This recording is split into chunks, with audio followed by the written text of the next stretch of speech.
Hello guys, most welcome. अगर आप BCom कर रहे हैं या बीकॉम करने के बारे में सोच रहे हैं, एडमिशन ले लिया है या लेने वाले हैं, तो बीकॉम फर्स्ट ईयर के अंदर एक बहुत ही इंपॉर्टेंट सब्जेक्ट होता है जिसका नाम होता है फाइनेंशियल अकाउंटिंग।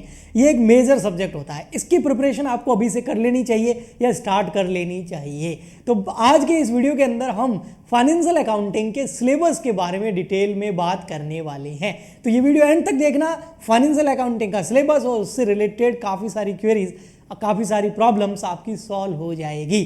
चलिए स्टार्ट करते हैं। फाइनेंशियल अकाउंटिंग सिलेबस फॉर 2024-25 यानी कि आप लोगों के लिए। देखो, दो तरह के स्टूडेंट्स होते हैं, जी हाँ, जो बीकॉम करना चाहते हैं। एक होते हैं कॉमर्स स्टूडेंट, एक होते हैं non commerce student.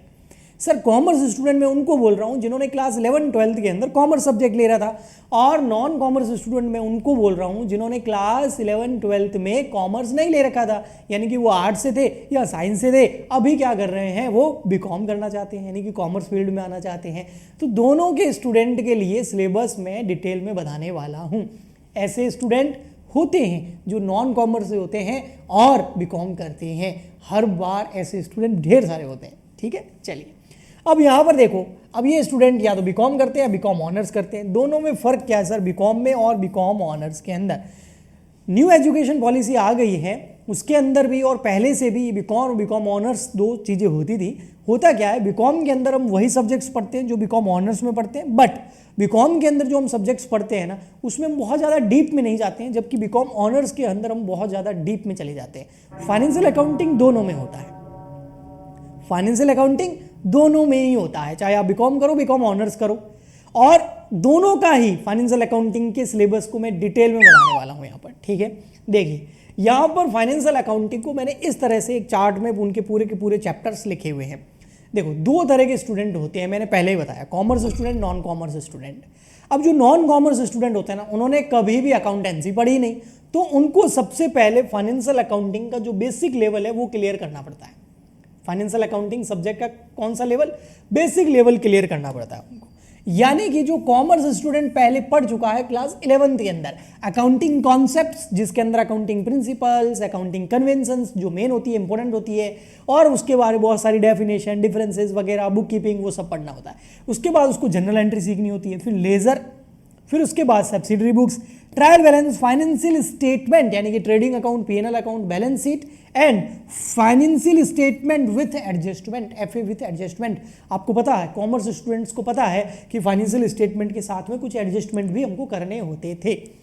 So non commerce student को पहले ये बेसिक लेवल पूरा अच्छे से क्लियर करना पड़ेगा। या फिर कॉमर्स स्टूडेंट है और बेसिक लेवल अच्छे से क्लियर नहीं है, तो बेटा पहले ये कर लीजिए, क्योंकि इसके बिना ये जो एडवांस लेवल है जो आपको बीकॉम में पढ़ना पड़ता है वो समझ नहीं आएगा।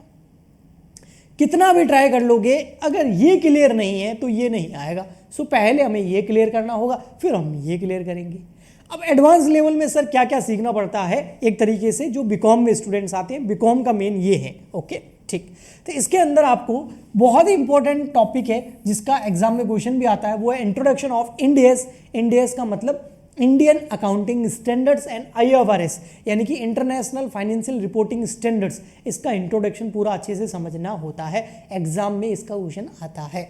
उसके बाद में हमको बहुत सारे चैप्टर्स हैं जो करने होते हैं, ये सब फाइनेंशियल अकाउंटिंग का पार्ट है, उन सब के बारे में बता रहा हूँ। उसमें सबसे फर्स्ट सेकंड नंबर आता है अकाउंटिंग फॉर इनकम्प्लीट रिकॉर्ड्स। काफ़ी सारे बच्चे ये क्लास 12th में भी कर लेते हैं, बहुत सारे स्टेट बोर्ड में ये शामिल होता है। Accounting for NPO, non profit organisation जो होती है, उनकी अकाउंटिंग कैसे करनी होती है। फिर self and sectional balancing ledger, जो बहुत बड़े बड़े ऑर्गेनाइजेशन होते हैं ना, उनके अंदर हम लेजर कितनी ज़्यादा बनाएंगे, तो उनके लिए ये होता है। फिर आता है आपका departmental account, royalty account, lease account, branch account, hire purchase and instalment system. ये जो चैप्टर नंबर 5, 6, 7, 8, 9 है, ये लगभग हर यूनिवर्सिटी के अंदर होता है, ओके। फिर आता है हमारा कंसाइनमेंट अकाउंट, ठीक है। उसके बाद में आता है हमारा इन्वेस्टमेंट अकाउंट। अब देखो, इन्वेस्टमेंट अकाउंट जो है ना, वैसे ये कॉर्पोरेट अकाउंटिंग का पार्ट है, लेकिन बहुत सारी यूनिवर्सिटी जो है इसको फाइनेंशियल अकाउंटिंग के अंदर भी ले लेती है। इन्वेस्टमेंट तो समझती है ना, शेयर्स, सिक्योरिटीज, डिवेंचर, बॉन्ड्स वगैरह परचेज करना, है ना, और उसको होल्ड करना। जैसे कि शेयर्स आप समझते होंगे ना, आपने बहुत सारा कंपनी अकाउंट के अंदर पढ़ा होगा क्लास 12th के अंदर कि इस कंपनी शेयर्स इशू करती है, फिर वो शेयर्स जो है सेकेंडरी मार्केट के अंदर जो है लिस्टेड हो जाते हैं, NSE BSE पर, national stock exchange, Bombay stock exchange, वहाँ पर बेचे और खरीदे जाते हैं। तो उसको इन्वेस्टमेंट बोलते हैं। आज के टाइम में इन्वेस्टमेंट कोई भी कर सकता है और चुटकियों में कर सकता है। जी हाँ, अगर आप भी चाहते हैं कि मैं म्यूचुअल फंड में, वो ये ऐड आता है ना, सही है वो वाला म्यूचुअल फंड, हाँ वो सब इन्वेस्टमेंट की कैटेगरी के अंदर आते हैं। म्यूचुअल फंड आ गए, शेयर्स आ गए, स्टॉक्स आ गए, बॉन्ड्स आ गए, डिवेंचर्स आ गए। आज के टाइम में इन्वेस्टमेंट करना बहुत ईजी है, चाहे आपके पास बहुत कम पैसे हैं ना तो भी कर सकते हैं, क्योंकि डीमेट अकाउंट जो है वो फ्री में खुल जाते हैं। अब आप बोलोगे सर डीमेट अकाउंट क्या होते हैं? देखो, बैंक में पैसे रखने के लिए हम क्या खुलवाते हैं? सेविंग अकाउंट यानी बैंक अकाउंट। ऐसे कैसे, जहां पर आपको शेयर्स रखने होते हैं, इन्वेस्टमेंट्स रखने होते हैं, उसको डीमेट अकाउंट बोलते हैं। और आजकल बहुत सारी कंपनीज जो है फ्री में डीमेट अकाउंट खोलती है। एक कंपनी का लिंक इस वीडियो के नीचे डिस्क्रिप्शन बॉक्स में मिल जाएगा, सेमको नाम है इसका। तो सेमको में भी आप फ्री में डीमेट अकाउंट खुलवा सकते हैं और इन्वेस्टमेंट कर सकते हैं।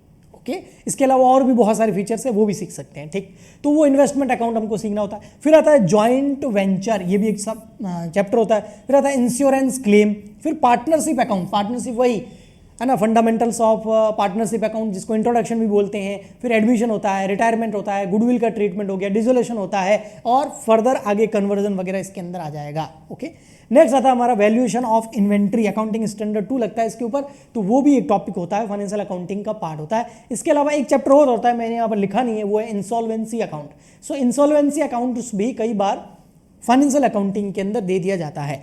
अब ये जो यहाँ पर आप चार्ट देख रहे हैं ना, ध्यान से सुनना जो मैं बोलने वाला हूँ अब, वो बहुत इंपॉर्टेंट है आपके लिए। ये जो पूरा चार्ट दिख रहा है, इसमें मैंने जितने भी चैप्टर दे रखे हैं, ये सब कुछ फाइनेंशियल अकाउंटिंग के अंतर्गत आते हैं। अगर आप ये सब मैं अगर करवा देता हूं आपको, या आप कर लेते हैं, तो आप किसी भी यूनिवर्सिटी के अंदर क्यों ना हो, आपका सिलेबस कंप्लीट हो जाएगा। इससे बाहर कुछ नहीं होगा। हो सकता है इसमें से कुछ चैप्टर आपके यूनिवर्सिटी के सिलेबस में नहीं है, तो वो आप मत करना। बाकी लगभग फाइनेंशियल अकाउंटिंग में जो जो चैप्टर्स होते हैं इंडिया की सारी यूनिवर्सिटी के अंदर, वो सब कुछ मैंने इसमें 99% कवर कर लिया है। 1% थ्योरी इधर उधर हो सकती है, वो एंड में हम टच दे देते हैं उसका। आया समझ में?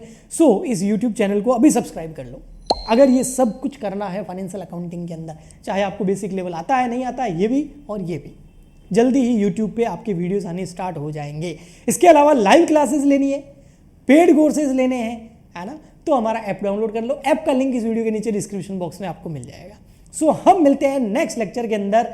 फाइनेंशियल अकाउंटिंग को करेंगे स्टार्ट चैप्टर नंबर 1 से। पहले बेसिक लेवल कराऊंगा, फिर एडवांस लेवल कराऊंगा। आज के लिए इतना ही, मिलते हैं नेक्स्ट लेक्चर में। तब तक के लिए good bye and thank you.